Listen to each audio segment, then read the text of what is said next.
2 வெள்ளரி எடுத்துருக்கிறேன், 2 முட்டை எடுத்துருக்கிறேன், இது மில்க்கு பட்டர் எடுத்துருக்கிறேன். இப்போ தோசை வேலை போடுறோம், ஆயில் ஊற்றுறோம், முட்டையை பொரிச்சிக்கிறோம், சால்ட்டு போட்டுக்கிறேன், நல்லா போட்டுட்டு போதுமான சால்ட்டு நல்லா ஃப்ரை பண்ணிக்கிறோம். சரிங்களா? நல்லா வந்துருச்சு, இப்போ எடுத்து வச்சுக்கிறோம், போதும். ஓகேங்களா? நல்லா வந்துருச்சு. ஒரு கிண்ணத்தில் எடுத்து வச்சுக்கிறோம். இப்போ கட் பண்ணதை வெள்ளரி பிஞ்சியை போட்டுக்கிறோம். இப்போ மில்க்கு கீயை போட்டுக்கிறோம், மில்க்கு பட்ரு. சரிங்களா? இதை ஒரு 3 ஸ்பூனு போட்டுக்கிறோம். நல்லா மிக்ஸ் பண்ணுறோம்.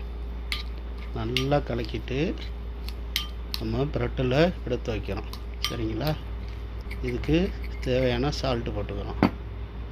ஓகேவா? மறுபடியும் நல்லா கலரிக்கிறோம். நல்லா கலந்துக்கிட்டு கொஞ்சம் சால்ட்டு போட்டுக்குவோம்.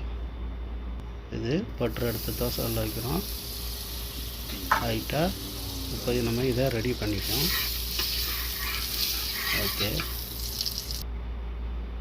இதை எடுத்து வச்சுக்கோம். நம்ம மிக்ஸ் பண்ணி வச்சோம்ல, இதை எடுத்து வச்சுக்கோம். இதை எடுத்து வச்சுட்டு 2 சைடும் நல்லா பொன்னிறமாக ஃப்ரை பண்ணிக்கிறோம். சரிங்களா? அப்படியே ஃப்ரை பண்ணிக்கிறோம். ஃப்ரை பண்ணிவிட்டு அப்படி வந்துடுச்சு பாருங்கள். இப்போ கட் பண்ணிக்கிறோம். ஓகேங்க, இப்போ சாப்பிட்டு பாருங்கள், வேறு லெவலாக இருக்கும். இது எல்லா குழந்தையும் கேட்டு வாங்கி சாப்பிடுங்க. வா, செம்மையாக இருக்குங்களா?